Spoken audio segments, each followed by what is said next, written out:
अक्कलकोटमध्ये प्रवेश कसा झाला, तर अक्कलकोटमध्ये 1857ला स्वामींनी अक्कलकोटमध्ये प्रवेश केला. त्यावेळेला असं होतं की सर्व गावांना एक बाउंड्री असायची. त्या बाउंड्री पाशी एक ध्वजा असायची, झेंडा. तर त्या ध्वजेचं फाटक असतं. त्या ध्वजेच्या फाटकापाशी स्वामी बसले होते. तिथे स्वामी 3 दिवस निराहारी बसले. कुठलंही अन्न पाणी त्यांनी काही ग्रहण केलं नव्हतं. तिथे तसेच बसले होते.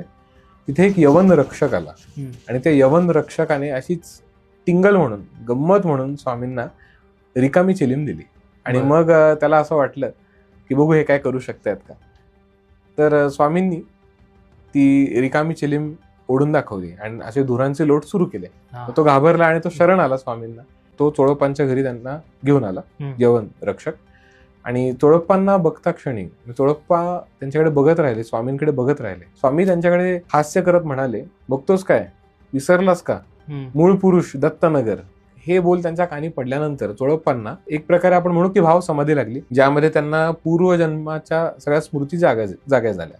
आणि त्यानंतर जेवणाचं आमंत्रण दिलं. त्यावेळेला त्यांच्या ज्या पत्नी होत्या त्या चिंतित होत्या की घरामध्ये अन्नाचा एक कण नाही आणि हे पाहुण्यांना घेऊन येतात.